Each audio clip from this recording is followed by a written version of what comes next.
15 February 2025 ला दुपारी 3 वाजेच्या सुमारास टाकळी चौक येथून 2 किलोमीटर अंतरावर महिलेच्या हातातून पडलेली पर्स उचलून देण्याच्या बहाण्यानं पर्समधील 1,60,000चे सोने चोरून नेले होते।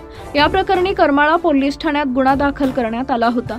सदर तपासादरम्यान गुन्हे प्रकटीकरण शाखेच्या अंमलदारांनी संशयित आरोपी नामे झिंगड्या उर्फ हरी पानफुल्या भोसले राहणार टाकळी तालुका करमाळा हा इंदापूर दौंड भिगवण श्रीगोंदा पोलीस ठाणे हद्दीमध्ये वारंवार वास्तव्य बदलून राहत असल्याची माहिती मिळाली। त्यानुसार त्याचा शोध घेऊन त्याला अटक करून त्याच्याकडून मुद्देमाल हस्तगत करण्यात आलाय। नमस्ते, मी पीआय रंजित माने, नेमणूक करमाळा पोलीस ठाणे। आज जी प्रेस नोट आहे त्यामध्ये एक 17 ग्रॅम सोने चोरीचा विषय आहे। त्यामध्ये एक हकीकत अशी आहे की दिनांक 15 फेब्रुवारी 2025 रोजी दुपारी 3 वाजता यातील फिर्यादी आहेत आशा सोपान रणसिंग, वय 48 वर्ष, राहणार खातगाव तालुका करमाळा। या टाकळी रोडने जात असताना त्यांची पर्स जमिनीवर पडली होती।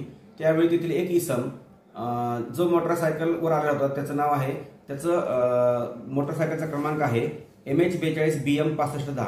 या अज्ञात इसमानं त्यांना पर्स उचलून दिली आणि सदर फिर्यादी या फोनवर बोलत असताना त्या पर्समधील अंदाजे 17 ग्रॅमचे सोनं 1,60,000 रुपये किमतीचं त्यांनी चोरलेलं होतं। सदर बाबत करमाळा पोलीस ठाणे येथे 118/2025 भारतीय न्याय संहिता 2023 चे कलम 303(2) प्रमाणे फिर्याद दाखल होती।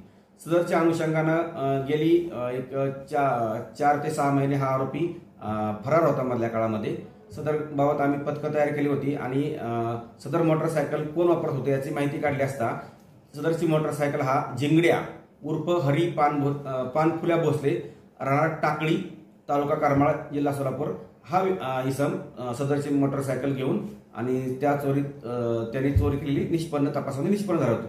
परंतु गेली 4 ते 6 महिने हा जो आरोपी आहे तो आपल्या करमाळा व्यतिरिक्त इंदापूर, दौंड, भिगवण, श्रीगोंदा, पुणे या हद्दीमध्ये वारंवार वास्तव्य बदलून राहत होता। सदर बाबत माहिती मिळाल्यास आम्ही अनेकदा प्रयत्न केले परंतु तो मिळून देत नव्हता। मग त्यानंतर ज्यावेळेस सदरचा आरोपी हा भिगवण येथे जो जिल्हा पुणे भिगवण इथे तो आल्याची बातमी मिळाली। त्याबाबत आम्ही तात्काळ रवाना होऊन सदर आरोपीला ताब्यात घेतलेला आहे आणि त्याच्याकडून गुन्ह्यात चोरीस गेलेलं 1,60,000 रुपये किमतीचे सोन्याचे दागिने अंदाजे 17 ते 17.5 ग्रॅमचे असे आणि त्याचबरोबर 40,000 रुपये किमतीची गुन्ह्यात वापरलेली मोटरसायकल असा एकूण 2 लाख रुपये किमतीचा मुद्देमाल जप्त केला आहे। सदर आरोपितावरती यापूर्वी दौंड रेल्वे पोलीस ठाणे येथे 2 गुन्हे दाखल आहेत आणि सदरची जी आमची ही जी कामगिरी आहे ही सदरची कामगिरी आमचे आदरणीय SP sir Shri Atul Kulkarni sir, आमचे अप्पर पोलीस अधीक्षक श्री प्रीतम यावलकर सर, आमचे उपविभागीय पोलीस अधिकारी सर श्री अजित पाटील सर यांच्या मार्गदर्शनाखाली मी पीआय रंजित माने, आमचे police head constable Ajit Ubale, Manish Pawar, Vaibhav Thengal, Amol Randil, Yogesh Yewale, Ganesh Kote, त्याचप्रमाणे police head constable Azhar Shaikh, police constable Samadhan Bharate आणि सायबरचे police constable police head constable आहेत व्यंकटेश मोरे यांनी केलेले आहे। किती दिवसामध्ये सर हा तपास, म्हणजे किती दिवसांपूर्वी? 15 फेब्रुवारीला सदरची घटना घडली होती। त्यानंतर आज आपण ही परिसर 10 म्हणजे 9 जुलैला हा तपास लागला आहे। किती जण आहेत आरोपी? एक जण आहे? हा एक आरोपी आहे सध्या, झिंगड्या उर्फ हरी पानफुल्या भोसले।